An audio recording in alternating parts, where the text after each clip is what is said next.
Habíamos dejado entonces pendiente lo que está pasando con este terrible caso de secuestro y muerte en Iquique. Volvemos con Gabriel Alegría, porque hay nuevos antecedentes, Gabriel. Exactamente, Mirna, hay preocupación en el norte de nuestro país, específicamente en Iquique, por este caso de secuestro con posterior homicidio. Recapitulemos brevemente lo que pasó durante la semana pasada. Fue este hombre de 67 años que fue secuestrado cerca del mercado de Iquique. Una situación que evidentemente fue bastante compleja porque no se tenía información de él hasta que esta banda que lo secuestró pidió 50 millones de pesos para su rescate, algo que no logró hacer la familia y por lo tanto él fue duramente asesinado y luego abandonado en un sitio de Eriazo donde fue encontrado por personal de Carabineros. ¿Qué es lo que ha pasado en las últimas jornadas? El pasado miércoles ya fue detenido un ciudadano venezolano de 24 años que estaría involucrado dentro de este delito en el norte de nuestro país. ¿Qué se le acusa a él?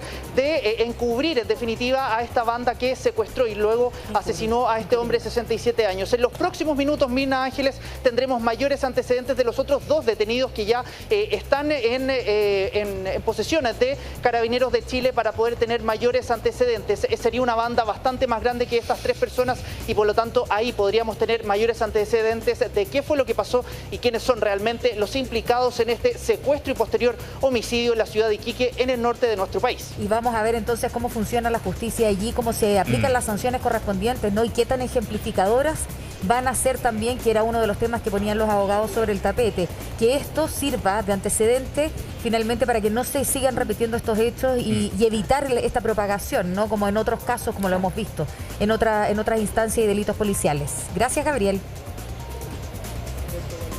Nos vemos, que estén bien. Bien, pues y Mauricio, tú tienes entonces acá para explicarnos un poco cómo es para entender un poco. Exacto. Precisamente lo que dice la Ángela, encuentro yo, ¿no? Como precisamente para que no se repitan, para que no se nos hagan habituales, para que no se normalicen, es que tenemos que visibilizarlos, contarlos. Así que los invito y las invito a que veamos una suerte de línea de tiempo de acontecimientos recientes que tienen que ver con secuestro, que como bien sabemos y lo dicen los expertos siempre son los delitos más complejos, los más graves, los que tienen las penas más altas, y aún así se están repitiendo con una cercanía que nos empieza a preocupar. ¿Se acuerdan ustedes? Este caso lo contamos acá en Tu Día, en Santiago Centro, 8 de diciembre, el caso de una mujer que tenía también un emprendimiento, una falsa amistad, una salida nocturna. Sí, que era de Las Condes y había ido a juntarse con un amigo de Santiago Centro. ¿Se acuerdan? Que era todo un trayecto. Caso, a ver, pongámonos acá, por favor. A ver, sí, aquí está. Rescatada finalmente, esa historia se resuelve bien, afortunadamente, aún considerando que hay un trauma muy evidente. Recuerden que ella también fue como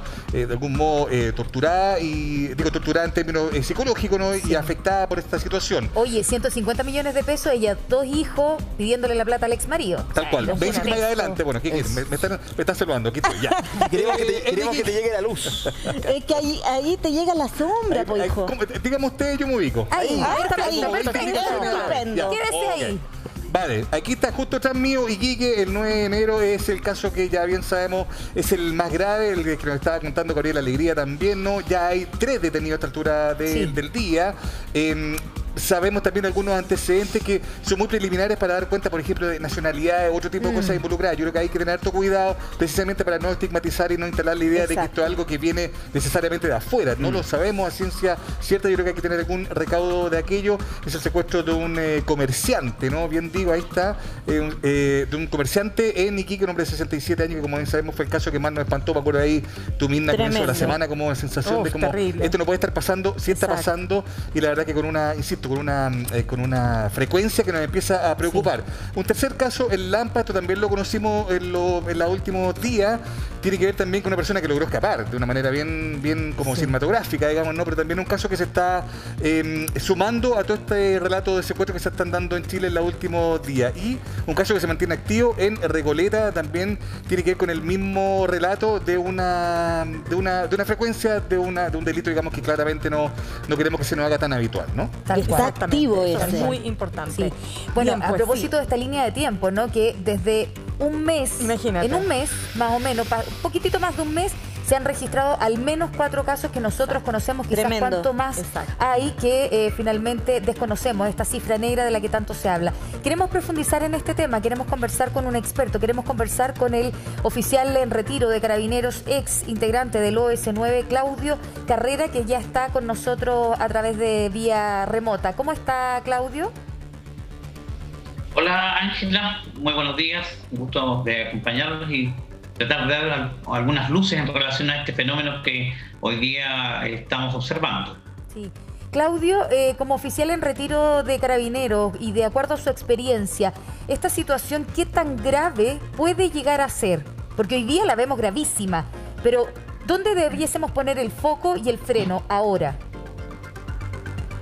Bueno, el tema del secuestro es una modalidad o es una variable de algunos delitos, y ahí hay que distinguir entre lo que algunas veces hemos conocido como toma de rehenes, que es diferente, que se da cuando en forma circunstancial un delincuente, un infractor de ley queda encerrado y utiliza a las personas como escudo de negociación en el fondo, y el objetivo fundamental es económico, pero para poder salir utiliza a una persona o más personas para poder digamos, obtener la libertad y salir del lugar donde se encuentra rodeado.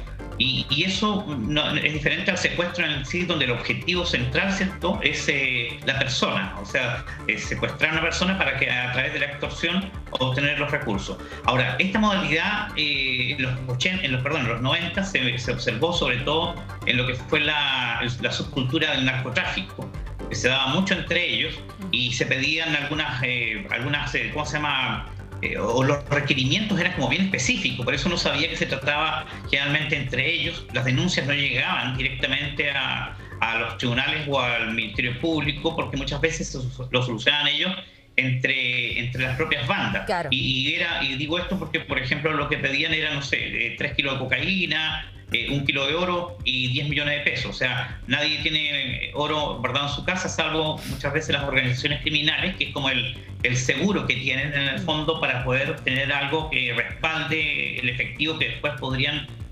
requerir. Entonces, eso ocurrió en los 90, más algunos obviamente casos emblemáticos, pero el delito va mutando y va cambiando. Claudio, por lo mismo, en ese sentido, si me permite interrumpirlo. Los especialistas. Sí, Claudio, si me permite interrumpirlo, que tengámonos ahí, porque lo que quiero preguntarle es, a propósito de lo que señala, ¿qué le parece que en este curso de tiempo, que no es más de un mes, ya llevamos 4 casos y uno de ellos con resultado de muerte?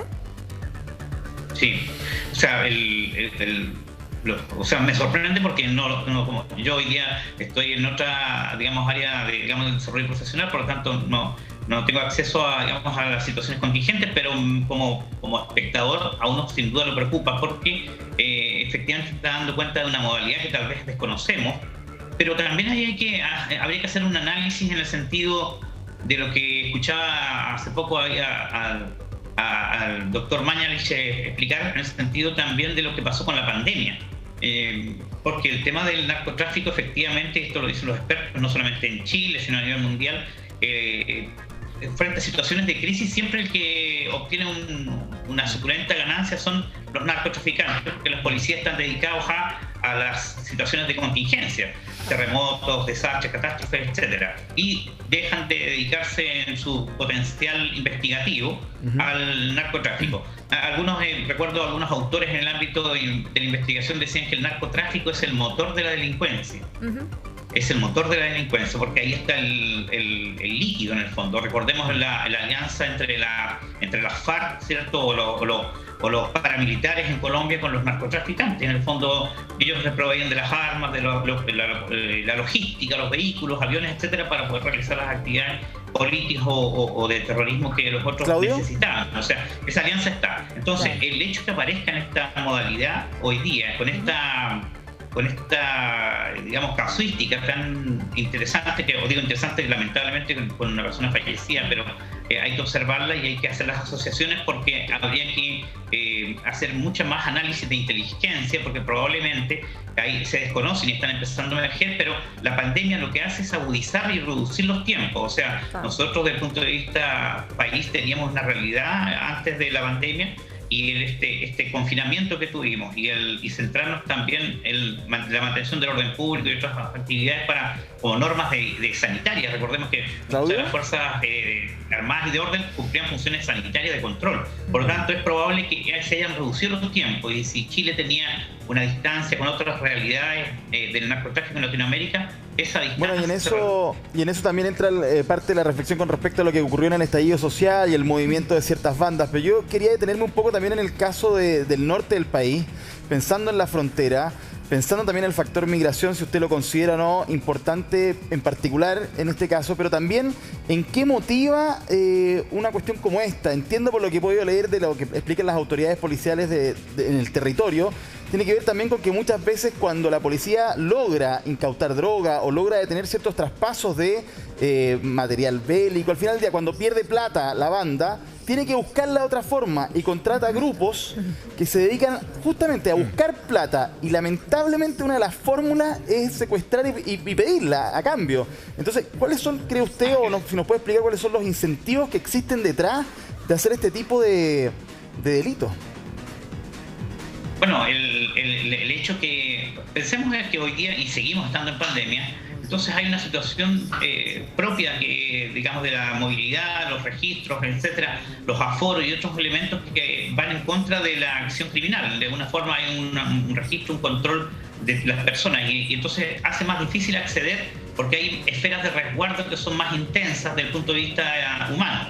Entonces tenemos gente que está controlando, tomando temperatura, etcétera. Hay mucho testigo dando vueltas. Entonces, el delito, como decíamos, muta y migra, también se va movilizando. Los criminólogos decimos de que, o sea, no nosotros, sino que históricamente el delito tiene un componente, dos elementos, la oportunidad y el deseo. Claudio. La oportunidad la disminuyen los policías, la seguridad, digamos, pero el deseo es un elemento intrínseco, Claudio, que no se elimina. Por lo tanto, aquel que quiere delinquir lo va a hacer. Por lo tanto, aparece como una respuesta alternativa una modalidad que es obtener dinero sin exponerse tanto, ¿cierto? Y tal vez el costo más alto está en que debe tener la casa de seguridad, Claudio, y las personas que realicen la acción. De acuerdo a su experiencia como ex oficial de OS9, yo quiero preguntarle, ¿qué consejo inmediato hay que darle a una familia, a una persona que tiene un familiar que ha sido víctima de un secuestro? Porque recordemos que el primer caso que describíamos, que fue el 8 de diciembre, a esa mujer que la tuvieron más de un día y medio en cautiverio, llamaron a su ex marido para pedirle un rescate de 150 millones de pesos. Entonces, lo primero que me gustaría preguntarle, ¿qué recomendación hay que darle a la familia? Bueno, lo primero es que es difícil decirlo, pero, o sea, es fácil decirlo, pero difícil hacerlo, en el sentido de que hay que mantener la tranquilidad, porque estamos hablando de algo que nos provoca emociones, en el fondo, obviamente, y frente a las emociones nos descontrolamos y tendemos a obedecer, a hacer lo que la persona nos está diciendo. Claro. Y a esto hay que ponerle un poquito de elementos, digamos, de control cognitivos, en el fondo decimos, para que la persona tenga algo de razonamiento frente a lo emocional que está ocurriendo. Esto significa que la familia debe, de todas maneras, buscar, ya sea a través de la PDI o de Carabineros, la asesoría, porque es difícil, justamente porque hay tiempos que son críticos. En general se habla entre 24 y 48 horas como los tiempos más críticos. Ya, pero ¿qué pasa si los captores? Pero Claudio, ¿qué pasa si los captores dicen no llame a la policía porque si no va a matar a su familiar, que ha pasado en otras partes del mundo? Así es. Pero es más fácil, o sea, es fácil que uno podría pensar que eso va a ocurrir, pero más difícil es que las personas resuelvan de esa forma, la propia familia. Y es lo mismo que nosotros decimos cuando una persona está siendo asaltada. No tiene por qué ser desplazada. O sea, si la quieren asaltar, quitarle un celular y robarla, que se lo lleven. Pero si la persona le dice, acompáñeme, vamos a un lugar, yo solamente quiero sacar tus objetos y no te voy a hacer nada, que lo haga en la calle. Pero cuando nos desplaza, el riesgo de quedar en un lugar heriazo, un sitio donde no haya acceso, no haya visión, es doblemente peligroso. Por lo tanto, efectivamente lo que quiere el delincuente es aislar a la persona de las esferas de resguardo y de los vínculos policiales. Lo que hay que hacer es contactarse con la policía, con la fiscalía, cualquiera de las dos instancias, en este caso puede servir, para que sean los organismos especializados, porque hay que hacer una planificación, hay que hacer un programa, hay que establecer las estrategias de negociación, hay que ver el estado emocional cuando se está hablando, hay que grabar las conversaciones. O sea, hay un trabajo que hay que hacer. Y además, por eso yo hablaba entre 24 y 48 horas, porque en general el secuestrador también sufre tensión y también sufre estrés y en la medida que se desespera, que ve que no tiene el control, puede tener una reacción complicada, cuando como terminar con la vida de la víctima, que es lo que no debiese ocurrir, porque siempre el objetivo central es salvar a la víctima y ganar tiempo. Eso es lo central en una negociación. Claudio, queremos agradecerle profundamente esta conversación. Obviamente lo dejamos invitado. Este proceso investigativo en el caso de Iquique sigue abierto, así que vamos a tener nuevos antecedentes sin duda y nos encantaría poder conversarlas con usted. Que esté muy bien. Ángela, un saludo para ustedes y ojalá que a todos decirle que tenemos que cuidarnos, mirar hacia atrás también y hacia adelante todos los días. No estar en estado de alarma, sino de alerta. Eso es lo importante. El autocuidado parte de nosotros mismos. Muchas gracias. Muchas gracias. Que esté muy bien.